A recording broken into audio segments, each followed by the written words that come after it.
പാപം ചെയ്തു എന്നുള്ളതുകൊണ്ട് അവനെ തള്ളിക്കളയുക എന്നുള്ളത് സഭയുടെ കാഴ്ചപ്പാടല്ല. ഒരു ലിവിങ് ടുഗദർ സിസ്റ്റം വരുത്തി കൂടി എന്തുകൊണ്ടാണ് അതിൻ്റെ പ്രശ്നം? ഞങ്ങളിപ്പം എറണാകുളത്തും കാര്യങ്ങളൊക്കെ വർക്ക് ചെയ്യുമ്പോൾ ഏറ്റവും കൂടുതൽ അവർ ലിവിങ് ടുഗദർ എന്ന ഒരു സിസ്റ്റത്തിലേക്ക് അഡോപ്റ്റ് ചെയ്യപ്പെട്ടിട്ടുണ്ട്. അതുപോലെ തന്നെ അത് സമൂഹവും കുറേയൊക്കെ അംഗീകരിച്ചായിട്ട് എനിക്ക് തോന്നിയിട്ടുണ്ട്. പുരുഷന്മാർ ഒരുമിച്ച് താമസിക്കുന്നത് പോലെ, അല്ലെങ്കിൽ രണ്ട് സ്ത്രീകൾ ഒരുമിച്ച് താമസിക്കുന്നത് പോലെ, ഒരു പുരുഷനും സ്ത്രീയും ഒരുമിച്ച് ജീവിക്കുന്നു. ഭാര്യാഭർത്തൃക്കന്മാർ ജീവിക്കുന്ന രീതിയിൽ അവർ ജീവിക്കുന്നു. അവരുടെ സ്വഭാവ സവിശേഷതകളൊക്കെ കണ്ട് മനസ്സിലാക്കി കഴിഞ്ഞതിന് ശേഷം അവർ എന്തിലേക്ക് പോകാം. കൂടുതൽ പെൺകുട്ടികളാണെങ്കിൽ കാരണം അവർ പറയുന്നത് കുടുംബം എന്ന് പറയുന്നത് പുരുഷ കേന്ദ്രീകൃതമാണ്, പുരുഷൻ്റെ കായികബലത്താൽ നടക്കുന്നതാണ്. ഈ ഉത്തരവാദിത്വം എന്ന് പറയുന്നത് എന്തിനോടാണെന്നുള്ളതും ഒരു ചോദ്യമാണ്. ഇപ്പോൾ ലിവിങ് ടുഗദറിൽ അവർ ജീവിക്കുന്ന അവർക്ക് കുഞ്ഞുങ്ങളുണ്ടാകും. കുഞ്ഞുങ്ങളുണ്ടായി അവർ കുറച്ചും കൂടി മുന്നോട്ടേക്ക് പോകുന്നു. അവർക്ക് പറ്റുന്നില്ല എന്നുകൊണ്ട് അവർ തന്നെ തിരിച്ചു പോകുന്നു. തിരിച്ചു പോകുന്ന സമയത്ത് ഈ കുട്ടിയുടെ ഉത്തരവാദിത്വം ആർക്കാണ്? മനുഷ്യനോടുള്ള സഭയുടെ കരുതലാണ് അതിനകത്ത് ഏറ്റവും പ്രധാനപ്പെട്ട കാര്യം. അവൻ പാപം ചെയ്തു എന്നുള്ളതുകൊണ്ട് അവനെ തള്ളിക്കളയുക എന്നുള്ളത് സഭയുടെ കാഴ്ചപ്പാടല്ല, ദൈവികമായ കാഴ്ചപ്പാടല്ല. തിരിച്ചു ഇതിനോട് കണക്ട് ചെയ്തുകൊണ്ട് നമുക്ക് ചോദിക്കാം, കാരണം ഇന്നത്തെ ഒരു സിറ്റുവേഷൻ നമ്മൾ എടുത്തു നോക്കിക്കഴിഞ്ഞാൽ ഏറ്റവും കൂടുതൽ ഡിവോഴ്സ് നടക്കുന്ന ഒരു കാലഘട്ടത്തിലൂടെയാണ് നമ്മൾ നടന്നുകൊണ്ടിരിക്കുക, അല്ലേ? കുടുംബജീവിതം എന്ന് പറയുമ്പം ഡിവോഴ്സ് ഒരു വില്ലനായി തന്നെ. അപ്പോൾ അതിന് ഞാൻ അവരോട് സംസാരിച്ചപ്പോൾ യുവതലമുറ, പ്രത്യേകിച്ചും സ്ത്രീകൾ അവരാണ് പറഞ്ഞത് ഒരു ലിവിങ് ടുഗദർ സിസ്റ്റം വരുത്തി കൂടി എന്തുകൊണ്ടാണ് അതിൻ്റെ പ്രശ്നം? ഞങ്ങളിപ്പം എറണാകുളത്തും കാര്യങ്ങളൊക്കെ വർക്ക് ചെയ്യുമ്പോൾ ഏറ്റവും കൂടുതൽ അവർ ലിവിങ് ടുഗദർ എന്ന ഒരു സിസ്റ്റത്തിലേക്ക് അഡോപ്റ്റ് ചെയ്യപ്പെട്ടിട്ടുണ്ട്. അതുപോലെ തന്നെ അത് സമൂഹവും കുറേയൊക്കെ അംഗീകരിച്ചായിട്ട് എനിക്ക് തോന്നിയിട്ടുണ്ട്. അതൊരു ന്യൂ നോർമലാണ്. Living together is A new normal എന്നൊരു സെറ്റപ്പിലേക്കാണ് അവർ വന്നുകൊണ്ടിരിക്കുന്നത്. അപ്പം സഭയുടെ ഔദ്യോഗികമായിട്ടുള്ള ഒരു കാഴ്ചപ്പാട് എന്താണ് ലിവിങ് ടുഗദർ? ലിവിങ് ടുഗദർ എന്ന് പറഞ്ഞാൽ ഇപ്പോൾ നമുക്ക് സ്വാഭാവികമായിട്ട് ചിന്തിക്കുന്നത് രണ്ട് പുരുഷന്മാർ ഒരുമിച്ച് താമസിക്കുന്നത് പോലെ, അല്ലെങ്കിൽ രണ്ട് സ്ത്രീകൾ ഒരുമിച്ച് താമസിക്കുന്നത് പോലെ, ഒരു പുരുഷനും സ്ത്രീയും ഒരുമിച്ച് ജീവിക്കുന്നു. ഭാര്യാഭർത്തൃക്കന്മാർ ജീവിക്കുന്ന രീതിയിൽ അവർ ജീവിക്കുന്നു. അവരുടെ സ്വഭാവ സവിശേഷതകളൊക്കെ കണ്ട് മനസ്സിലാക്കി കഴിഞ്ഞതിന് ശേഷം അവർ എന്തിലേക്ക് പോകാം, കുടുംബ പങ്കാളികളായി സ്വീകരിക്കാം എന്നുള്ളതിനെ കുറിച്ചാണ്. ആ ഒരു രീതിയാണ്. ഞാൻ മുമ്പേ തുടക്കത്തിൽ നമ്മൾ പറഞ്ഞൊരു വാക്കാണ് ഇതിനകത്തെ പ്രത്യേകത, സ്വാതന്ത്ര്യം. അപ്പോൾ എൻ്റെ സ്വാതന്ത്ര്യം എത്രത്തോളം എനിക്ക് മറ്റേയാൾ അനുവദിച്ച് തരുന്നുണ്ട്, ഞാൻ ആഗ്രഹിക്കുന്ന പോലെ ഉണ്ടോ, അങ്ങനെ കണ്ട് മനസ്സിലാക്കിയിട്ട് നമുക്ക് പോകാമെന്നുള്ളതാണ്. അത് എന്താണെന്ന് പറയുന്നതിന് സഭ എന്തുകൊണ്ട് അതിനകത്ത് നിന്ന് മാറി നിൽക്കുന്നു എന്ന്, അല്ലെങ്കിൽ മാറി പറയുന്നതിന് മുമ്പ് മറ്റൊരു ചോദ്യം അങ്ങോട്ട് തന്നെ തിരിച്ചു ചോദിക്കാണ്ട്, ഈ ചോദ്യം ചോദിക്കുന്നവരോട് തന്നെ. ഈ ലിവിങ് ടുഗദർ എപ്പോഴാണ് നമുക്കൊരാൾ സ്വീകാര്യരായി തോന്നുക? ഇന്ന് എനിക്ക് ഇദ്ദേഹത്തെ കൊള്ളാം, അല്ലെങ്കിൽ അഭിപ്രായം നമ്മൾ തമ്മിൽ ഒരു പോയിന്റിൽ ഒരുമിക്കുന്നു എന്ന് തോന്നിയാൽ മറ്റൊരു ആശയത്തിൽ മറ്റൊരു സമയത്ത് നമ്മൾ തമ്മിൽ വ്യത്യസ്തമായ കാഴ്ചപ്പാട് പുലർത്തിയേക്കാം. അപ്പോൾ കാലം മുന്നോട്ട് പോകുന്നതിനനുസരിച്ച് എല്ലാ കാര്യങ്ങളിലും എന്നും ഒരുപോലെ ചിന്തിച്ചു പോകുന്ന ഒരു കാലഘട്ടം ഉണ്ടാകുമെന്ന് എനിക്ക് തോന്നുന്നില്ല. കാരണം വ്യക്തികൾ വ്യത്യസ്തരായതുകൊണ്ട് തന്നെ, ചിന്തകൾ വ്യത്യസ്തമായതുകൊണ്ട് തന്നെ എപ്പോൾ വേണമെങ്കിലും അഭിപ്രായ വ്യത്യാസങ്ങൾ ഉണ്ടാകാം, ആശയപരമായ പൊരുത്തക്കേടുകൾ ഉണ്ടാകാം. അതുകൊണ്ട് എല്ലാത്തിലും ഞങ്ങൾ ഒന്നിച്ചെത്തി എന്ന് ഞങ്ങൾക്ക് തോന്നുന്ന ഒരു സമയത്തെന്ന് പറയുന്നത് അപ്രായോഗികമാണ്, ഒരു തലം. രണ്ടാമത്തെ തലം എന്ന് പറയുന്നത് ഈ ലിവിങ് ടുഗദർ എന്ന് പറയുന്നതിനകത്ത് എന്താണ് നടപ്പാകുന്നത് എന്നുള്ളതാണ്. ശാരീരികപരമായ ഒരു ആവശ്യം മാത്രം നിർവഹിക്കുന്ന ഒരു സംവിധാനം എന്നുള്ള രീതിക്ക് അപ്പുറത്തേക്ക്, അതിനെ ഞാനൊരു പ്രീ മാരിറ്റൽ സെക്സ് എന്ന് വേണമെങ്കിൽ നമുക്കതിനെ വിളിക്കാം. ആ ഒരു സംഭവം എന്നുള്ളതിനപ്പുറത്തേക്ക് അതിനെ നമുക്ക് കാണാൻ വേണ്ടി കഴിയില്ല. പക്ഷെ വിവാഹം എന്ന് പറയുന്നത് അങ്ങനെയല്ല. വിവാഹം എന്ന് പറയുന്നതിനകത്തൊരു സാക്രിഫൈസ് ഉണ്ട്. മറ്റേ ആൾക്ക് വിട്ടുകൊടുക്കാൻ വേണ്ടി, ഞാൻ ആ ആൾക്ക് വേണ്ടി സ്വയം ത്യജിക്കാനുള്ള ഒരു മനസ്സ് ഏറ്റെടുത്തുകൊണ്ടാണ് ഞാൻ ഇതിലേക്ക് വരിക, വിവാഹത്തിലേക്ക്. പലരും പറയാറുണ്ട് സാധനം വിവാഹം ഒരു അഡ്ജസ്റ്റ്മെന്റ് അല്ല. ഞാൻ ഒരിക്കലും അഡ്ജസ്റ്റ്മെന്റ് എന്നുള്ള ഒരു ആ വാക്ക് ഞാൻ വിവാഹത്തെക്കുറിച്ച് അണ്ടർസ്റ്റാൻഡ് എന്ന് പറയുന്നത് കുറച്ചുകൂടി നന്നായിരിക്കും. അത് അണ്ടർസ്റ്റാൻഡിങ്ങിന് അപ്പുറത്തേക്ക് പോകും. സാക്രിഫൈസ് ആണ് ശരിക്കും. ഞാൻ എൻ്റെതായ ചില കാര്യങ്ങൾ എൻ്റെ കൂടെയുള്ള പാർട്ട്ണർക്ക് വേണ്ടി ത്യജിക്കാനുള്ള മനസ്സിലേക്ക് എത്തുന്ന ഒരു വളർച്ചയുണ്ട് എനിക്ക്. അതാണ് ഏറ്റവും എനിക്ക് തോന്നുന്നത് ഏതൊരു വേഗമാണ് സാക്രിഫൈ ചെയ്യുന്നത്. എന്തിനു വേണ്ടിയാണ് ഞാൻ സാക്രിഫൈ ചെയ്തത്? അവിടെയാണ് ചോദ്യം വന്നിരിക്കുന്നത്. ഞാൻ ഈ ചെറുപ്രായത്തിൽ വളരെ മനോഹരമായിട്ട് ജോലിയുണ്ട്, നന്നായി കൂട്ടുകാരെല്ലാമായിട്ട് എൻജോയ് ചെയ്ത് പോകുന്നു. ആ സമയത്ത് ഞാൻ വേറൊരു വ്യക്തിക്ക് വേണ്ടി എന്നെ തന്നെ, എൻ്റെ ഇഷ്ടങ്ങളെ ത്യജിക്കുന്നത് എന്തിനു വേണ്ടിയാണ്? എത്ര ആവശ്യമാണ് എനിക്ക് അതിലുള്ളത്? അവിടെയാണ് നമ്മൾ മനസ്സിലാക്കേണ്ട ഒരു കാര്യം. ഇത് വിവാഹത്തെക്കുറിച്ചല്ല, ഒരു സോഷ്യോളജിയിൽ നമുക്കത് കാണാം. ഒരു സമൂഹം എങ്ങനെയാണ് വികസിതമാകുന്നത്, അല്ലെങ്കിൽ ഒരു സമുദായം എങ്ങനെയാണ് വികസിതമാകുന്നത്? ആ സമൂഹം വികസിതമാകുന്നത് ആരുടെയെങ്കിലുമൊക്കെ സഹനവും ത്യാഗവും ഒക്കെ ഏറ്റെടുത്തിട്ട് അതിൻ്റെ ഫലം അനുഭവിച്ചുകൊണ്ടാണ്. നമ്മൾ സ്വാതന്ത്ര്യത്തെക്കുറിച്ച് പറയുമ്പോൾ സ്വാതന്ത്ര്യത്തിന് വേണ്ടി എന്തോരം പേര്, എത്ര മനുഷ്യർ അതിങ്ങനെ ഓരോ കാലഘട്ടത്തിലെയും മനുഷ്യരെ എടുത്താൽ, ഓരോ രാജ്യത്തെ എടുത്താൽ, സമുദായത്തെ എടുത്താൽ, ആരുടെയെങ്കിലുമൊക്കെ ത്യാഗവും സഹനവുമാണ് നമ്മൾ ഇന്ന് അനുഭവിക്കുന്ന എല്ലാ സൗഭാഗ്യങ്ങൾ സൗഭാഗ്യങ്ങളുടെയും കാരണമെന്നുള്ളതാണ്. അപ്പം അതുകൊണ്ട് എനിക്കെല്ലാ സൗഭാഗ്യവും വേണം. ഞാനൊന്നും ഒരു സഹനവും ഏറ്റെടുക്കാൻ അല്ലെങ്കിൽ ഒരു ഒരു വിട്ടുവീഴ്ച ചെയ്യാൻ ഞാൻ തയ്യാറല്ല എന്ന് പറയുന്നതിന് നമ്മൾ പറയുന്നത് സ്വാർത്ഥത എന്നാണ്. മനസ്സിലാകാത്തത് കൊണ്ടുള്ള സ്വാർത്ഥത. അപ്പോൾ ഈ സ്വാർത്ഥതയും അമിതമായ സ്വാതന്ത്ര്യ ചിന്തയുമാണ് ഈ പറയുന്ന ചിന്താഗതിയിലേക്ക് വന്നിരിക്കുന്നത്. അങ്ങനെ ഒരാൾ ചിന്തിക്കുകയാണെങ്കിൽ, അങ്ങനെ ഒരു യൂത്തെല്ലാം വന്നാൽ ഈ സമൂഹം ഇതോടുകൂടി, ഈ തലമുറയോടുകൂടി തീർന്നു പോകുന്നൊരവസ്ഥയിലേക്ക് അവസ്ഥയിലേക്ക് എത്തും. പിന്നെ അടുത്തൊരു കമ്മ്യൂണിറ്റി ഇല്ല, അല്ലെങ്കിൽ ഒരു സമുദായം, ഒരു സൊസൈറ്റി ഇല്ല. അപ്പോൾ നമ്മളെങ്ങനെ ഉണ്ടായത്? ഞാനുണ്ടായത് എൻ്റെ മാതാപിതാക്കന്മാരുടെ സാക്രിഫൈസ്, എനിക്ക് വേണ്ടി അവർ സഹിച്ച സഹനങ്ങളുണ്ട്. ആ സഹനങ്ങളുടെയൊക്കെ ഫലമാണ് ഞാൻ അനുഭവിക്കുന്നത് എന്ന് പറയുന്നത്. അപ്പോൾ ഞാൻ എപ്പോഴാണ് എൻ്റെ സ്വാതന്ത്ര്യത്തെക്കുറിച്ച് ചിന്തിക്കുന്നത്? ഇപ്പോഴല്ലേ. ഇതുവരെ എനിക്ക് പരിചരണം ആവശ്യമുണ്ടായിരുന്നപ്പോൾ, എനിക്ക് വിദ്യാഭ്യാസം ആവശ്യമുണ്ടായിരുന്നപ്പോൾ, എൻ്റെ കരുതൽ ഏറ്റെടുക്കേണ്ടവർ, അതിനുവേണ്ടി അവരുടെ ആരോഗ്യവും അവരുടെ സമ്പത്തും അവരുടെ സമയവും ഒക്കെ മാറ്റിവെച്ച മനുഷ്യരുണ്ട് അവിടെ.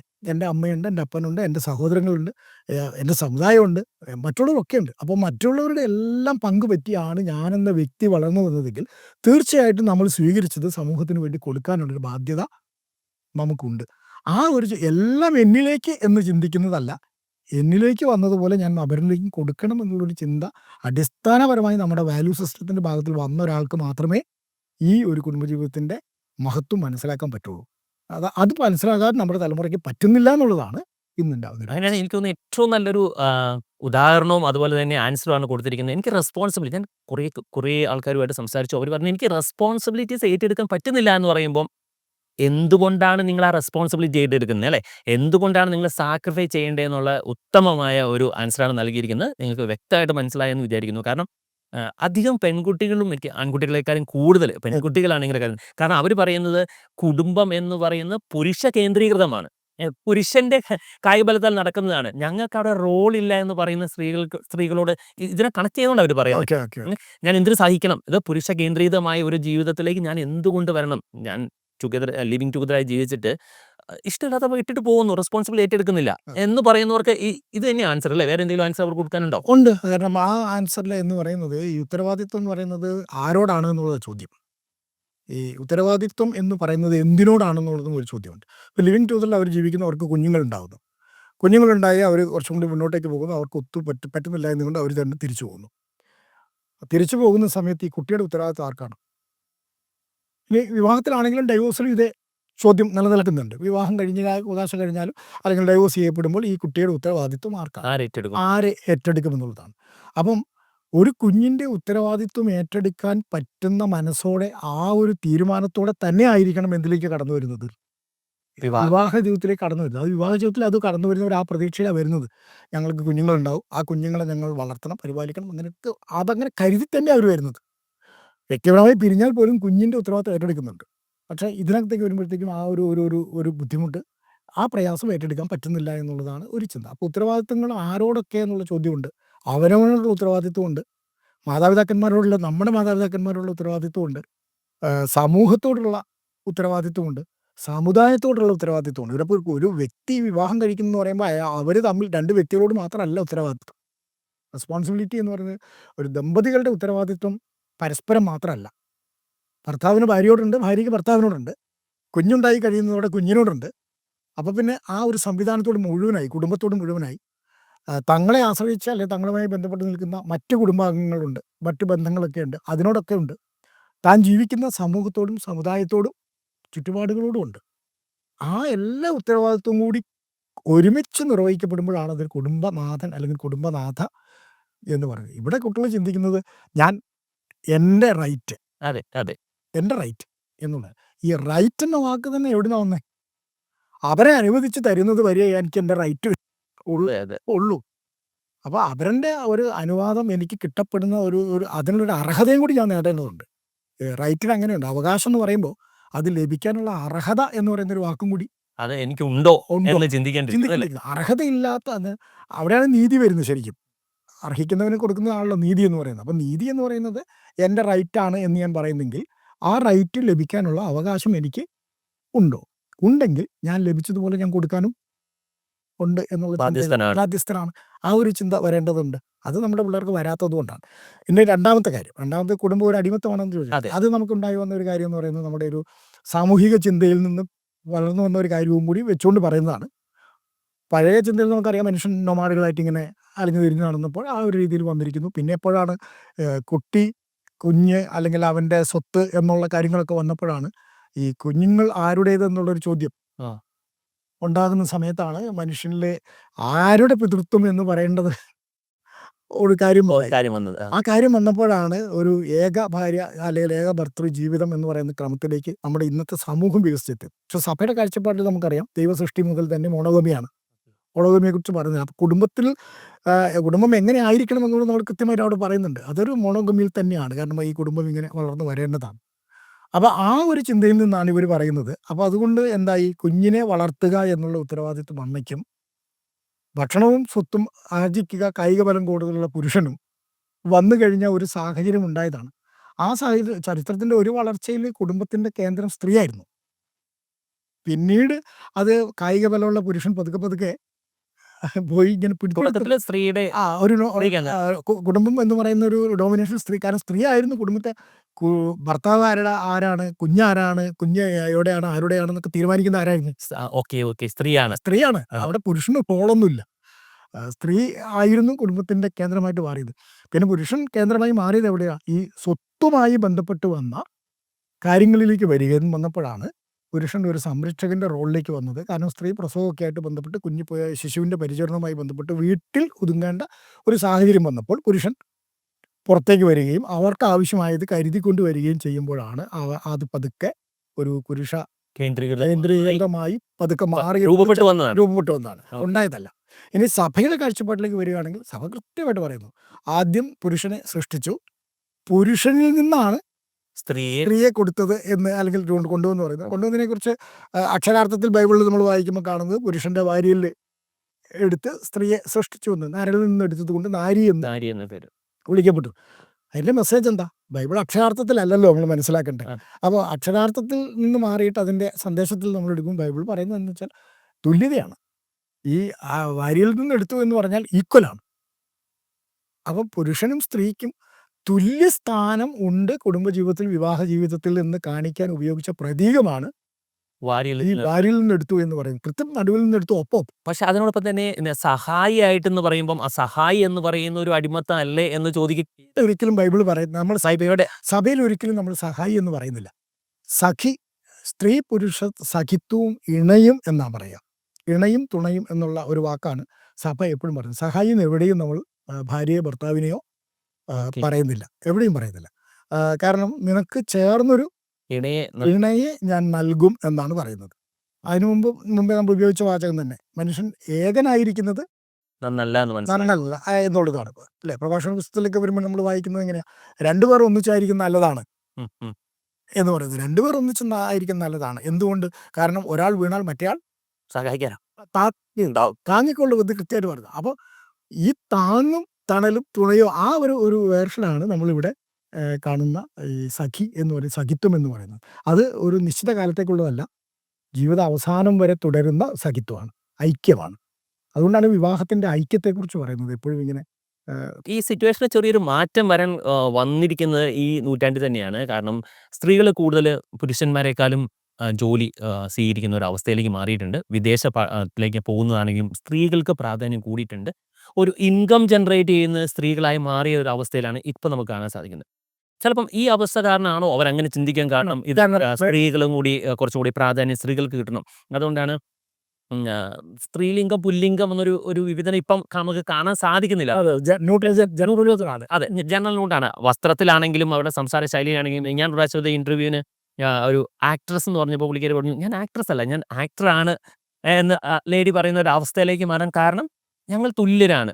അങ്ങനെ തുല്യത എന്ന് പറയുന്നത് ഈ വസ്ത്രത്തിലോ ഈ ഉപയോഗിക്കുന്ന വാക്കുകളിലോ മാത്രം നിൽക്കുന്ന ഒന്നാണോ? അല്ല, അതെന്നുവെച്ചാൽ ഈ ഐഡന്റിറ്റി ക്രൈസിസ് എപ്പോഴും നമ്മളെ ഇങ്ങനെ നേരിടുന്ന ഒരു പ്രശ്നമുണ്ട്. അത് നമ്മുടെ ഒരു ഇൻഫീരിയോറിറ്റിയുടെ ഒരു ഭാഗവും കൂടിയാണെന്ന് തോന്നിയിരിക്കും. ഈ പറഞ്ഞതുപോലെ തന്നെ ആക്ടർ എന്ന് പറയുമ്പോൾ അത് പുരുഷനും, ആക്ട്രസ് എന്ന് പറയുമ്പോൾ സ്ത്രീയും. എന്തുകൊണ്ടാണ് നമ്മുടെ ജെൻഡറിനെ നമ്മളിങ്ങനെ ഡിനൈ ചെയ്യുന്നത്? ജെൻഡറിനെ ഞാൻ വാക്കുകൊണ്ട് ഡിനൈ ചെയ്താൽ വസ്തുത ഇല്ലാണ്ടാവുന്നുണ്ടോ? ഓക്കെ. ബേസിക്കലി നമ്മൾ ആരാണ്? മനുഷ്യര്, പുരുഷനുമാണ്. ഒന്ന് സ്ത്രീയുമാണ്. അത് സ്ത്രീയുമാണ്. അതിനെ നമുക്ക് ഡിനൈ ചെയ്യാൻ പറ്റില്ല. ഇനി വാക്കുകൾ കൊണ്ട് നമ്മൾ അങ്ങനെ ഡിനൈ ചെയ്താലും അത് സത്യം സത്യമായിട്ട് തന്നെ അവിടെ നിൽക്കുകയാണ്. ഡിനൈ ചെയ്യാൻ പറ്റില്ല. അപ്പോൾ അതുകൊണ്ട് ആക്ടർ, ആക്ട്രസ് അല്ലെങ്കിൽ അച്ഛൻ, അമ്മ എന്നൊക്കെ പറയുമ്പോൾ തന്നെ ആ ഒരു കാര്യം അവിടെ നടന്നു കഴിഞ്ഞു. ആ ജെൻഡർ ന്യൂട്രാലിറ്റി കൊണ്ടുവന്നത് കൊണ്ട് നമ്മുടെ ഐഡന്റിറ്റി ഇല്ലാണ്ടാകുമെന്നുള്ളൊരു മിഥ്യാധാരണ നമ്മുടെ ഇന്ന് പിള്ളേരുടെ മുമ്പ് കുട്ടികൾക്ക് ഉണ്ട്, ധാരാളം ഉണ്ട്. ഉണ്ടായി വന്നിട്ടുണ്ട്. അതുണ്ടായി വന്നതിൻ്റെ ഒരു കാരണം ഈ പറഞ്ഞ അതാണ്. കാരണം ഞാൻ എല്ലാ വിദ്യാഭ്യാസമുണ്ട്, ഞാൻ ജോലി ചെയ്യുന്നുണ്ട്, ഞാൻ സമ്പാദിക്കുന്നുണ്ട്, എല്ലാ കാര്യവും ചെയ്യുന്നുണ്ട്, പിന്നെ ഞാൻ എന്തിനാണ് എന്നൊരു ചിന്ത. ഇത് ഞാൻ മുമ്പേ പറഞ്ഞതുമായി ബന്ധപ്പെട്ടാണ്. കാരണം ഒരു കാലത്ത് പുരുഷനാണ് എല്ലാം സ്വരൂപിച്ച് കൊണ്ടുവന്നുകൊണ്ട്. അതെ, അതെ. ഇന്ന് സ്വരൂപിക്കുന്ന കാര്യത്തിൽ തുല്യതയിലേക്ക് ആരും എത്തിയിട്ടുണ്ട്? സ്ത്രീയും സ്ത്രീയും എത്തിയിട്ടുണ്ട്. അപ്പം ഞാൻ കൊണ്ടുവരുന്ന ഒരു കാര്യം ഉള്ളത് കൊണ്ട്, ഞാനും കൂടി ഏൺ ചെയ്യുന്ന കൊണ്ടുവരുന്ന ഒരു കാര്യം ഉള്ളത് കൊണ്ട് മറ്റൊരാളെ പരിഗണിക്കേണ്ട കാര്യം, എൻ്റെ സ്വാതന്ത്ര്യം, ഞാൻ സമ്പാദിക്കുന്ന പണം എനിക്ക് ഇഷ്ടമുള്ളതുപോലെ, അല്ലെങ്കിൽ എൻ്റെ സ്വത്ത് എനിക്ക് ചെയ്യാം, വേറൊരാളോട് ഷെയർ ചെയ്യേണ്ട കാര്യമില്ല എന്നുള്ള ഒരു ചിന്തയിൽ നിന്നാണ് ഇത് വരുന്നത്. പക്ഷെ അത് വന്നു കഴിയുമ്പോൾ നമ്മൾ മറുഭാഗം കൂടി ചിന്തിക്കാം. ഇത് ഇല്ലാതിരുന്നൊരു കാലത്ത് ആരാണ് ഇതൊക്കെ സമ്പാദിച്ചു കൊണ്ടിരുന്നത്? പുരുഷനായിരുന്നു. അന്ന് എന്തുകൊണ്ടാണ് സ്ത്രീക്ക് പരാതി ഇല്ലാതിരുന്നത്? അല്ല, ഇവർ പറയുന്ന അന്നും പരാതി ഉണ്ടായിരുന്നു. അന്നും പരാതി എന്ന് പറഞ്ഞു കഴിഞ്ഞാൽ അവർ അടിമകളായിരുന്നു. ഞാൻ പറയുന്ന ഈ യുവജനങ്ങളോട് പറയുമ്പോൾ അവർ പറഞ്ഞു, എൻ്റെ അമ്മയൊക്കെ അടിമയായിട്ട് ജീവിക്കുന്ന കണ്ടിട്ടാണ് എനിക്കിത് ഞാൻ മടുത്തിരിക്കുന്നത്. കാരണം അന്ന് അവർക്ക് പ്രതികരിക്കാനുള്ള കഴിവില്ലായിരുന്നു. നിങ്ങൾ അടിമയായി വെച്ചുകൊണ്ടിരിക്കുകയായിരുന്നു. ഇന്ന് ഞങ്ങൾക്ക് മാറ്റം വന്നു. അതിനെ നമുക്കൊരു ഒരു സാമൂഹിക സംവിധാനാത്മക തിന്മയെന്നോ സാമൂഹിക തിന്മയെന്നോ പറയാം. കാരണം ഒരു കാര്യം വളർന്നു വരുന്നതിനിടയിൽ വരുന്ന ചില അപജയങ്ങളുണ്ട്.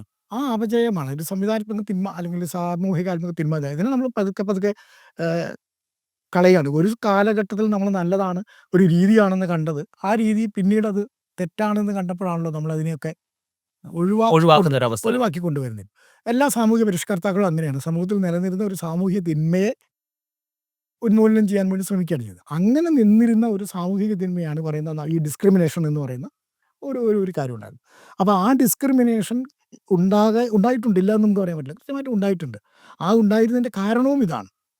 കാരണം ഞങ്ങളാണ് ശക്തർ, അവൻ നമ്മളെല്ലാം കൊണ്ടുവരുന്നു എന്നുള്ള രീതിയിൽ അവൻ പിന്നീട് വന്നപ്പോഴത്തേക്ക് എന്തായി? അധ്വാനിക്കുന്നവൻ അല്ലെങ്കിൽ കായബലമുള്ളവൻ, വരുമാനം കൊണ്ടുവരുന്നവൻ പറയുന്നതാണ് അവിടുത്തെ നിയമം അല്ലെങ്കിൽ തീരുമാനം എന്നുള്ള ഒരു തലത്തിലേക്ക് എത്തി. ഒരു ഡെമോക്രസി കുടുംബത്തിൻ്റെ ഉള്ളിൽ എന്തായി?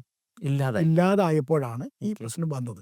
പിന്നീട് എന്തായി? എല്ലാവരും ആ ഒരു ചിന്തയിലേക്ക് വരികയും, അതുകൊണ്ടാണ് സമൂഹം തന്നെയാണല്ലോ സ്ത്രീകളുടെ ഉന്നമനത്തിന് വേണ്ടിയുള്ള നിയമങ്ങൾ കൊണ്ടുവരുന്നത്, സ്ത്രീകളുടെ വിദ്യാഭ്യാസത്തിന് ഉള്ള പരിഷ്കാരം കൊണ്ടുവരുന്നത്, സ്ത്രീകളെ കുടുംബത്തിൽ കൂടുതൽ പരിഗണിക്കപ്പെടേണ്ട വിഷയമായി ഇന്നും സമൂഹത്തിൽ സ്ത്രീയെ സംരക്ഷിക്കുന്നതിന് വേണ്ടി പ്രത്യേക നിയമങ്ങൾ കൊണ്ടുവരുന്നതിൻ്റെ ഒക്കെ കാരണം എന്താ? അങ്ങനെ വന്ന് ഇവരെ പ്രത്യേകിച്ച് തുല്യതയിലേക്ക് എത്തിക്കണം, അവർക്ക് റൈറ്റുണ്ട്, അതൊന്ന് ഈക്വൽ പരിഗണന കിട്ടേണ്ടതുണ്ടെന്നുള്ളതിലേക്ക് എത്തപ്പെടാണ്. അതിൻ്റെയൊക്കെ ബലത്തിലാണ് ഇന്ന് നമ്മൾ പറയുന്ന ഈ ഒരു സംവിധാനത്തിലേക്ക് എത്തിയിരിക്കുന്നത്. അപ്പോൾ അവിടെ എത്തിക്കഴിയുമ്പോഴും എന്ത് പറയുന്നില്ല, സംവിധാനം ഇല്ലാതാവുകയല്ല, എനിക്കുള്ള പോലെ റൈറ്റ് മറ്റേ ആൾക്കും ഉണ്ട് എന്ന് രണ്ടുപേരും തിരിച്ചറിഞ്ഞിട്ട് ഒന്നിച്ച് ജീവിക്കുക വേണ്ടേ. ഒന്നിനെ ഡിനേ ചെയ്യല്ല വേണ്ടത്. ഞാൻ സ്വതന്ത്രമായി നടക്കാൻ തുടങ്ങിയത് കൊണ്ട് ഇനി എനിക്ക് ആരുടെയും സഹായം വേണ്ട എന്നൊരു ചിന്തയിലേക്ക് അല്ല പോകേണ്ടത്. പരസ്പരം ആശ്രയിച്ച് ഞങ്ങൾ, പരസ്പരം ബഹുമാനിച്ച് ഞങ്ങൾ ഒന്നിച്ച് മുന്നോട്ട് പോകണം എന്നുള്ള ഒരു ചിന്തയാണ് ഉണ്ടായി വരുന്നത്. അതാണ് സഭ മുന്നോട്ട് വയ്ക്കുന്ന കുടുംബ. സഭയുടെ വീക്ഷണത്തില് സ്ത്രീയും പുരുഷനും തുല്യരാണ്. ദൈവത്തിന്റെ മുൻപിൽ ദൈവം സൃഷ്ടിച്ച രണ്ട് മനുഷ്യർ, അത് ഒരേ മഹത്വത്തിന് ആയി സൃഷ്ടിക്കപ്പെട്ടവർ, ഒരേപോലെയുള്ളവർ. അതിനകത്ത് സ്ത്രീയോ പുരുഷനോ എന്നുള്ള ഒരു വേർതിരിവിന്റെ ആവശ്യമേ ഇല്ല. കാരണം ഒരേ പദ്ധതിയാണ്. ദൈവം എന്താഗ്രഹിക്കുന്നോ അതാണ്. ഈ ഒരു വ്യത്യസ്തത എന്തിനാണ്? അത് കുടുംബവും വിവാഹവും തുടർച്ചയ്ക്കും വേണ്ടിയുള്ളതാണ്. ഓക്കെ. അപ്പം ഇതിന്റെ തുടക്കത്തിലേക്ക് ഞാൻ പോകാനാ. വിവാഹം എന്ന് പറയുന്ന ഒരു പ്രോസസ്സ് ഉണ്ടല്ലോ, ഏറ്റവും കൂടുതൽ വിമർശിക്കപ്പെടുന്ന ഒന്നാണ് ആ പ്രോസസ്സ്. ആ പ്രോസസ്സ് എന്ന് പറഞ്ഞു കഴിഞ്ഞാൽ പെണ്ണ് കാണാൻ പോവുക എന്ന പദം തന്നെ അത് തെറ്റിദ്ധരിപ്പിക്കപ്പെടുന്ന രീതിയിലാണ് അവർ ചോദിക്കുന്നത്. എന്തുകൊണ്ടാണ് ചെറുക്കൻ കാണാൻ പോകുന്നത് നിങ്ങൾ പറയാത്തത് എന്താണ്? ഇപ്പോൾ യുവതലമുറ പറയുന്നതാണ്, നിങ്ങൾ എന്തുകൊണ്ട് ചെറുക്കൻ കാണാൻ പോകുക എന്ന് പറയാത്തത് എന്താണ്? പെണ്ണ് കാണാൻ പോവുക, നിങ്ങൾ പോയിട്ട് സ്ത്രീനെ പെണ്ണ് കാണാൻ ചെന്നതിന് ശേഷം നിങ്ങൾ എന്താണ് കാണുന്നത്? ഒരു ദിവസമോ 2 ദിവസമോ അല്ലെങ്കിൽ ഒറ്റ പ്രാവശ്യം വീക്ഷണം ക്രിസ്തീയ കുടുംബങ്ങളിൽ അധികവും കണ്ടുവരുന്നത്, നമ്മൾ ഒരു ദിവസം കണ്ടു, അതിന് ശേഷം കല്യാണം ഉറപ്പിക്കുന്നു, അന്നൊരു പ്രോസസ്സിലേക്കാണ് പോകുന്നത്. അപ്പം നിങ്ങൾ എന്താണ് അവിടെ പോയിട്ട് ഒരു ദിവസം കൊണ്ട് ആ വ്യക്തിനെ എന്ത് മനസ്സിലാക്കും? ഓക്കെ, ഇതും നമ്മളുടെ ഈ ഒരു ചിന്തയിൽ, കാരണം എങ്ങനെയാണ് പെണ്ണ് കാണൽ ഉണ്ടായത് എന്നുള്ളതിനെ കുറിച്ച് ഇത് വളർന്നു വന്ന ഒരു സംസ്കാരത്തിൻ്റെ ഭാഗമാണ്, ഒരു ജീവിത രീതിയിലേക്ക് കടന്നു വന്നതാണ്. എല്ലാ രാജ്യത്തും എല്ലാ പ്രദേശത്തും എല്ലാ സമുദായത്തിലും ചെറുക്കൻ പെണ്ണിനെ കാണാൻ പോകുന്നില്ല. പെണ്ണ് ചെറുക്കനെ കാണുന്ന ഇഷ്ടം പോലെ സമൂഹമുണ്ട്, സമുദായങ്ങളുണ്ട്. വിവാഹം കഴിച്ച് സ്ത്രീ പുരുഷന്റെ വീട്ടിലേക്ക് വരുന്നതാണ് നമ്മളുടെ ഒരു കൾച്ചർ, നമ്മുടെ ഇവിടുത്തെ കൾച്ചറിൽ. വിവാഹം കഴിച്ച പുരുഷൻ സ്ത്രീയുടെ വീട്ടിലേക്ക് പോവുകയും അവിടെ താമസിക്കുകയും ചെയ്യുന്ന ഇഷ്ടംപോലെ സമുദായങ്ങളുണ്ട്. അപ്പോൾ അത് ഒരു സമൂഹത്തിൻ്റെയോ അല്ലെങ്കിൽ ഒരു പ്രത്യേക പ്രദേശത്ത് ജീവിക്കുന്ന ആളുകളുടെയോ ഒക്കെ ഒരു സംസ്കാരത്തിൻ്റെയും ജീവിത രീതിയുടെയും കൂടി ഭാഗമാണ്. അങ്ങനെ ഉണ്ടായി വന്നതാണ് ഈ പറയുന്ന പെണ്ണ് കാണൽ എന്ന് പറയുന്ന കാര്യങ്ങൾ. കാരണം ഈ സമൂഹത്തിൻ്റെ ഒരു വളർച്ചയിലേക്ക് പുരുഷൻ തനിക്ക് ഇഷ്ടപ്പെട്ട സ്ത്രീയെ തിരഞ്ഞെടുക്കുന്ന ഒരു ജീവിത രീതിയിലൂടെ കടന്നു വന്നപ്പോൾ പുരുഷൻ മേൽക്കോയ്മ ഉണ്ടായിരുന്ന കാലഘട്ടത്തിൽ അവൻ ഇഷ്ടപ്പെട്ട ആളെ ചൂസ് ചെയ്തിരുന്നു. ഇതേ കാലം ഇത് തന്നെ നമുക്ക് പല സംസ്കാരങ്ങളിലും പല ജീവിത രീതികളിലും സ്ത്രീ തിരഞ്ഞെടുക്കുന്നതിനെ കുറിച്ച് നമുക്ക് കാണാം. സ്വയംവരങ്ങൾ നമ്മുടെ നാട്ടിലുണ്ടായിരുന്നു. സ്ത്രീ പുരുഷനെ തിരഞ്ഞെടുത്തിരുന്നു. അന്ന് ഇങ്ങനെ ആൾക്കാർ വന്നിരിക്കുകയല്ലേ, അപ്പോൾ സ്ത്രീ തിരഞ്ഞെടുക്കുക ചെയ്യുന്നത്. അത് ഒരു സംസ്കാരത്തിൻ്റെയും ജീവിത രീതിയുടെയും ഭാഗമായി ഉണ്ടായി വന്നതാണ്. അതായത് മാറ്റപ്പെടുന്നുണ്ട്, പല സമയങ്ങളും പല അങ്ങോട്ടും ഇങ്ങോട്ടും വരുന്നുണ്ട്. പണ്ട് നമ്മൾ പെണ്ണ് കാണാൻ നമ്മളൊക്കെ കല്യാണം കഴിക്കുന്ന സമയം നമ്മൾ പോയി പെണ്ണ് കണ്ടു, ഇഷ്ടപ്പെട്ടു, അങ്ങനെ വന്ന് ഉറപ്പിച്ചു. പെണ്ണ് നമ്മളെ വീട്ടിലേക്ക് വരുന്ന രീതി ഇപ്പൊ സ്ത്രീകൾ എന്ത് ചെയ്യുന്നുണ്ട്, തിരിച്ചു വരുന്നുണ്ട്. അവരുടെ വീട്ടിൽ വന്ന് അവരുടെ സാഹചര്യങ്ങൾ കണ്ട് തിരിച്ചു വരുന്നത്. അപ്പോൾ രണ്ട് സാഹചര്യങ്ങൾ തമ്മിൽ കണ്ട് മനസ്സിലാക്കുക എന്നുള്ളതാണ് ഈ പെണ്ണ് കാണലിൻ്റെ ഉദ്ദേശമുള്ളൂ. അല്ലാണ്ട് ആ വ്യക്തിയെ പോയി കണ്ടു അയാളുടെ രൂപത്തെ എനിക്ക് ഇഷ്ടമായോ എന്നുള്ളതിനെ കുറിച്ചല്ല. ആ ആളും അയാളുടെ കുടുംബവും അയാളുടെ സാഹചര്യവും പൊതുവിൽ കാണുക എന്നുള്ളതാണ് നമ്മൾ ഈ പെണ്ണ് കാണൽ എന്ന് പറയുന്നത്. വ്യക്തിയുടെ രൂപമോ നിറമോ കാണുന്നില്ല, അതെനിക്ക് എവിടെ വെച്ചും കാണാമല്ലോ. അപ്പോൾ അതല്ല എന്ന് പറയും പെണ്ണ് കാണൽ എന്ന് പറയുന്ന ഒരു കാര്യം എന്ന് പറയുന്നത്. എനിക്ക് ഇഷ്ടപ്പെട്ട അല്ലെങ്കിൽ എനിക്ക് യോജിക്കുന്ന, എൻ്റെ വിശ്വാസവുമായി യോജിക്കുന്ന, എൻ്റെ ശാരീരിക പ്രത്യേകതകളുമായി ഏകദേശം യോജിക്കുന്ന, അതുപോലെ തന്നെ എൻ്റെ കുടുംബ സാഹചര്യവുമായി ഏകദേശം യോജിക്കുന്ന, സാമൂഹികപരമായ പശ്ചാത്തലമായി യോജിക്കുന്ന ഒരു അറ്റ്മോസ്ഫിയർ ഉള്ള കുടുംബമാണോ ആ വ്യക്തിയാണോ എന്ന് ഒരു ഫസ്റ്റ് സൈറ്റ് ആണ് മാത്രമാണ് നമ്മൾ കണ്ട് എത്തുന്നത് എന്ന് പറയുന്നത്. ആ പെണ്ണ് കാണൽ ഇന്നും നടക്കുന്നത്. പ്രണയത്തിലും ഈ പെണ്ണ് കാണൽ തന്നെ നടക്കുന്നില്ലേ? എപ്പോഴാണ് ഒരാളോട് പ്രണയം തോന്നുന്നത്? ഒരാളെ കണ്ടു കഴിയുമ്പോഴല്ലേ. അപ്പോൾ കാണുന്നത് വരെ എവിടെ വെച്ച് കണ്ടു എന്നുള്ളത് പ്രസക്തമല്ല, പോയി കണ്ടോ വന്ന് കണ്ടോ എന്നുള്ളത് പ്രസക്തം. അതായത് ആ വാക്കിനല്ല പ്രാധാന്യമുള്ളത്, കാണുക എന്നുള്ള അതിൽ ഒരു ക്ലോസ്ഡ് അല്ലേ എന്നുള്ള ചോദ്യം. അത് തൊട്ട് മുമ്പ് പറഞ്ഞു, ഒരു ചോയ്സ് ആണ് അല്ലെ, ചൂസ് ചെയ്യാനുള്ള ഒരു അവസരം കൊടുക്കണമെന്നാണ്. അങ്ങനെയാകുമ്പോൾ പുരുഷന്മാർക്ക് അങ്ങനത്തെ ഒരു അവസരം കിട്ടുന്നു, സ്ത്രീകളെ അവിടെ നിൽക്കുന്നു, അല്ലെങ്കിൽ ഒന്നോ രണ്ടോ കാര്യങ്ങൾ കാണുകയും അവർക്ക് ചോയ്സ് കൊടുക്കുന്നില്ല. പ്രത്യേകിച്ചും ക്രിസ്ത്യൻ കുടുംബങ്ങളിൽ അവർക്ക് അങ്ങനെ പുറത്തേക്ക് പോയിട്ട് അവരുടെ ഇഷ്ടങ്ങൾ സെലക്ട് ചെയ്യാനുള്ള ഒരു ചോയ്സ് കൊടുക്കുന്നില്ല എന്നാണ് കുട്ടികൾ പറഞ്ഞത്. അപ്പം അങ്ങനെയുള്ളവർ അവർക്ക് ചോയ്സ് ആണോ? അതൊരു ഫോഴ്സ്ഡ് മാരേജിൽ തുല്യമല്ലേ എന്ന് അവർ ചോദിക്കുന്നത്. ഫോഴ്സ്ഡ് മാരേജ് ഒരിക്കലും നമുക്ക് സ്വീകരിക്കാൻ പറ്റില്ല, അല്ലെങ്കിൽ അങ്ങനെ ഇല്ല. സഭയുടെ കണക്കിലും അങ്ങനെ. കാരണം സഭ എപ്പോഴും പറയുന്നത് എന്താണ്, വിവാഹത്തിൻ്റെ ഒരു സാധുവായ വിവാഹത്തിൻ്റെ അടിസ്ഥാനപരമായ ഏറ്റവും പ്രധാനപ്പെട്ട കാര്യം എന്ന് പറയുന്നത് പരസ്പരം ഉള്ള സമ്മതം പരസ്യമായി പ്രഖ്യാപിക്കുക എന്നുള്ളതാണ്. അതിനകത്ത് യാതൊരു തരത്തിലുള്ള ഫോഴ്സും ഉണ്ടാകാൻ പാടില്ല. ഏതെങ്കിലും തരത്തിലുള്ള ഒരു ഫോഴ്സ് കൊണ്ടാണ് വിവാഹത്തിന് സമ്മതം നൽകിയതെങ്കിൽ അതിനാൽ തന്നെ ആ വിവാഹം അസാധുവാണ്, സാധുവല്ല. അത്ര പോലും എക്സ്ട്രീമിലാണ് സഭ പറയുന്നത്. അതുകൊണ്ടാണ് വിവാഹം എന്ന കുദാശ പരികർമ്മം ചെയ്യപ്പെടുന്നതിന് മുൻപ്, താലി മന്ത്രിച്ച് കിട്ടുന്നതിന് തൊട്ട് മുൻപ് വരെ ഇത് സമ്മതമാണോ എന്ന് ചോദിക്കുകയും അത് പരസ്യമായി പ്രഖ്യാപിക്കുകയും സമൂഹം ഇത് സാക്ഷിയായെന്ന് വരികയും ചെയ്യുന്നത്. അത്രയും ഫ്രീ വില്ലിലാണ് എവിടെ നടക്കുന്നത്, ക്രൈസ്തവ വിവാഹം നടക്കുന്നത്. അപ്പോൾ അതുകൊണ്ട് അതിനകത്തൊരു കമ്പൽഷൻ്റെ ഭാഗമേ ഉണ്ടാകുന്നില്ല.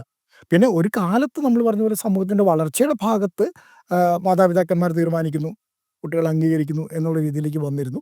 അത് പതുക്കെ മാറിയിട്ടുണ്ട്. വ്യക്തിയുടെ സ്വാതന്ത്ര്യം തീർച്ചയായിട്ടും അംഗീകരിക്കണം, അവൻ്റെ ഇഷ്ടം അറിയണം, അത് അറിഞ്ഞുകൊണ്ട് തന്നെ വേണം. ഇന്ന് സഭ അങ്ങനെ തന്നെയാണ് പറയുന്നത്. കാരണം സ്ത്രീയുടെയും പുരുഷൻ്റെയും പൂർണ്ണമായ സമ്മതത്തോടെയും അത് പരസ്പരം പറയുകയും സമൂഹത്തിൻ്റെ മുമ്പിൽ ഏറ്റുപറയുകയും സഭയുടെ മുമ്പിൽ ഏറ്റുപറയുകയും ചെയ്തുകൊണ്ടാണ് വിവാഹത്തിലേക്ക് കടന്നു വരേണ്ടത്. ഫ്രീ വില്ലിന് സഭ അങ്ങേയറ്റം അംഗീകരിക്കുന്നുണ്ട്. അപ്പം നിങ്ങൾ മനസ്സിലാക്കേണ്ട ഇത്രേ ഉള്ളൂ, ക്രിസ്ത്യൻ സമൂഹത്തിൽ ഒരിക്കലും ഒരു കമ്പൽഡ് മാരേജ് ഇല്ല. കമ്പൽഡല്ല, ചോയ്സ് ആണ്. കാരണം ചൂസ് ചെയ്യാനുള്ള അവസരം ആർക്കുണ്ട്? എല്ലാവർക്കും നൽകുന്നുണ്ട് എന്നുള്ളതാണ്. ഒത്തിരി പേർക്കുള്ളൊരു സംശയം ഇതായിരുന്നു, ഞങ്ങൾക്ക് ചൂസ് ചെയ്യാനുള്ള അവസരം കിട്ടുന്നില്ല എന്നുള്ളതായിരുന്നു അവരുടെ ഏറ്റവും വലിയ പ്രശ്നം. അത് ഈ ആൻസറിലോടുകൂടി എനിക്ക് തോന്നുന്നു വ്യക്തമായിട്ടുണ്ടാകും. നിങ്ങൾക്ക് എന്തെങ്കിലും സംശയം ഉണ്ടെങ്കിൽ ഇപ്പോൾ ഞാൻ പറയുകയാണ്, അവർക്ക് മെസ്സേജായിട്ട് ഇടാവുന്നതാണ്. മെസ്സേജിലൂടെ നമ്മൾ അതിൻ്റെ കറക്റ്റായിട്ടുള്ള ഉത്തരം നൽകും. കാരണം തെറ്റിദ്ധാരണ ഒരിക്കലും ഉണ്ടാകരുത് ഇരിക്കുക എന്നുള്ളതാണ്.